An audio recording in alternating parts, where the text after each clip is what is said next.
IELTS speaking এ অনেক কিছু বুঝি, অনেক কিছু জানি কিন্তু বলতে পারি না। এই সমস্যা অনেকের হয়ে থাকে। অথবা আমি ২ মিনিট কথা বলতে পারি না। সো আইএলটিএস স্পিকিং এ আপনি যদি ২ মিনিট কথা বলতে না পারেন তাহলে কি করবেন সেটা নিয়েই আজকের এই ভিডিও।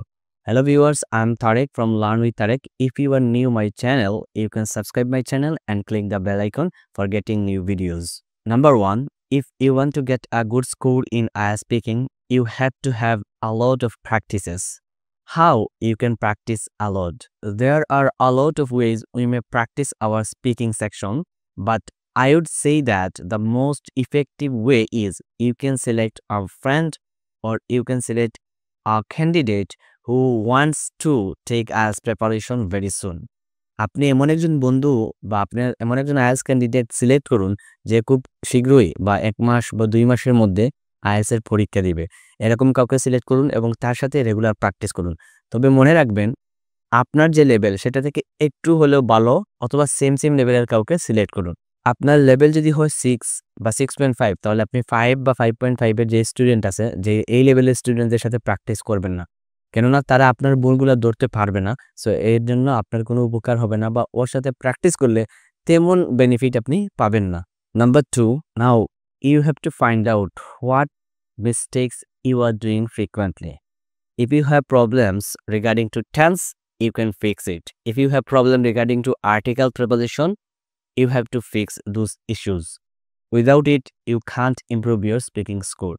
অনেকেই আছেন যারা আইএলটিএস এর সবকিছু বুঝেন। একটা লিসনিং শুনলে বা একটা মক টেস্টের ভিডিও দেখলে সবকিছু বুঝতে পারেন কিন্তু বলতে পারেন না বা বললেও ভালো স্কোর আসে না। এটার পিছনে মেইন রিজন হচ্ছে আপনি বারবার ভুল করেন। So whenever you are trying to get a good score, you have to have a lot of practices as well as you have to understand that what mistakes you are doing, and after few days later you have to fix all of the problems, all of the errors which you are doing frequently.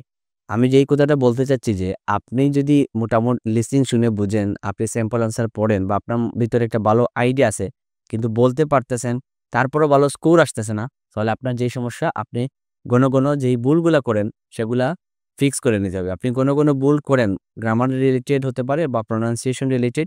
এই ভুলগুলো করার কারণে আপনার score আসতেছে না। নতুবা আপনি একজন স্টুডেন্ট যিনি বুঝতে পারতেছেন, বলতে পারার মতো এবিলিটি আছে কিন্তু আপনি বলতেও পারতেছেন কিন্তু স্কোর আসতেছে না, তার মানে হচ্ছে আপনি যে কোনো ভুল করতেছেন সেই ভুলগুলা ধরার চেষ্টা করুন, বোঝার চেষ্টা করুন এবং সেগুলো আস্তে ফিক্স করার ট্রাই করুন। নাম্বার 3 তে যে বিষয়টা বলবো, ম্যাক্সিমামের এই প্রবলেমটা সেটা হচ্ছে যে আমি বুঝি, আমি কি করতে পারি বলতে পারি না, কিন্তু আমি বুঝতে পারি আমি সবকিছু জানি কিন্তু আমি বলতে পারি না। সো এই বলতে না পারার পিছনে রয়েছে ২ টি কারণ। নাম্বার 1 হচ্ছে এটা ল্যাক অফ কনফিডেন্স আর নাম্বার 2 তে হচ্ছে ল্যাক অফ প্র্যাকটিস। এবার আসেন যে কনফিডেন্সটা কিভাবে গ্রো করবেন? কনফিডেন্স গ্রো করার সবচেয়ে ইফেক্টিভ ওয়ে হচ্ছে আপনি পাবলিকলি স্পিকিং করুন। এমন কোনো প্রতিষ্ঠানে গিয়ে কিছুদিন ক্লাব করতে পারেন যেখানে কি করতে পারেন, আপনি ক্লাবে গেলে রেগুলার পাবলিকের সামনে কথা বলবেন বা স্টুডেন্টদের সামনে কথা বলবেন।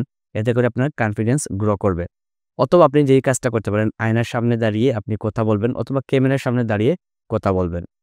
রেগুলার যদি আপনি ২ থেকে ৩ মিনিট করে কথা বলেন, ইনশাআল্লাহ দেখবেন আপনার মধ্যে অটোমেটিক্যালি কনফিডেন্স চলে আসবে। আর নাম্বার 2 তে যে জিনিসটা করতে হবে সেটা হচ্ছে প্রচুর পরিমাণে ইংলিশে চিন্তা করতে হবে। এখন ইংলিশে চিন্তা বা থিংকিংটা কিভাবে করবেন? ধরেন আপনি একটা রাস্তা দিয়ে যাচ্ছেন। আপনি এটা চিন্তা করতে পারেন যে আমি রাস্তা দিয়ে যাচ্ছি। অথবা আপনি বাসায় আসার পর চিন্তা করতে পারেন যে আমি এই জায়গায় গিয়েছিলাম। এইটার ইংলিশ কি? এটা আপনি বলার চিন্তা করবেন, বলারও ট্রাই করবেন। এইভাবে যদি করেন দেখবেন আপনার জন্য অনেক সহজ হয়ে যাবে। সো যাদের কিউ কার্ডে বেশি প্রবলেম আছে, কিউ কার্ডে প্রবলেম সলভ করার জন্য কয়েকটা কাজ করা যায়। সো এই নিনজা টেকনিকগুলো আমি বলি শুনেন। আপনি এরকম শুরু করতে পারেন যে, "over the course of my life, I have visited a lot of places.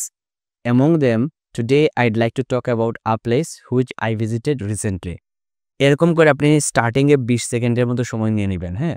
"Over the course of my life, I have met with a lot of people among them." এরকম মানে বিভিন্ন টপিকস এর জন্য কিছু স্ট্রাকচার আছে সেগুলো follow করলেই আপনি কিন্তু ২০ থেকে ২৫ সেকেন্ড সময় এখানেই শেষ হয়ে যাবে। তারপর আপনি বললেন ফার্স্টলি, তারপর secondly, most importantly, last but not the least. এরকম বলে আপনি খুব সহজে কিন্তু ২ মিনিট কভার করতে পারবেন। সো আজকে থেকে এই বিষয়টা মাথায় রাখুন যে আপনি বেশি প্র্যাকটিস করতে হবে। তবে প্র্যাকটিস করার সময় যেই ভুলগুলো হচ্ছে সেগুলো আস্তে ধরার ট্রাই করুন। অনেকেই কি করেন একদিনে চান গ্রামারের বস হয়ে যেতে। না, এটা একটা প্রসেস। এই প্রসেসে আপনি একদিনে ভালো কিছু করতে পারবেন না। আস্তে, আস্তে সময় নিন। যেমন ধরেন আমার 5.5 থেকে 6 এ আসতে অ্যারাউন্ড 15 ডেজ বা 20 ডেজ এর মতো লাগছে। আর 6 to 6.5 এ আসতে প্রায় ১ থেকে ২ মাস প্লাস সময় লেগে গেছে। সো আমি বলব আপনি কি করবেন? আপনি যদি একটা 6.5 বা 7 স্কোর পেতে চান তাহলে আপনাকে একটা কন্টিনিউয়াস ওয়েতে প্র্যাকটিস করে যেতে হবে। অর্থাৎ আপনাকে কনসিস্টেন্ট হতে হবে এবং রেগুলার প্র্যাকটিস চালিয়ে যেতে হবে। নিজেকে কি করতে হবে? বলতে হবে এই কথাটা যে, "আমার যতই ভুল হোক, আমি আমার চেষ্টা চালিয়ে যাব। আমি আমার সর্বোচ্চ চেষ্টা চালিয়ে যাওয়ার পর যদি স্কোর না আসে সেটার জন্য আ আমার কিছু করার নাই। তবে আপনি সর্বোচ্চ পরিশ্রম বা সর্বোচ্চ এফোর্টটা দিয়েছেন কিনা সেটাই হচ্ছে ম্যান্ডেটরি।" ভিডিওতে অনেক বেশি, বেশি কথা বলে ফেললাম। ভুল ত্রুটি যদি হয় ক্ষমা সুন্দরভাবে দেখবেন। তবে লাস্ট একটা কথা বলে শেষ করব। IELTS স্পিকিং অনেক, অনেক সহজ।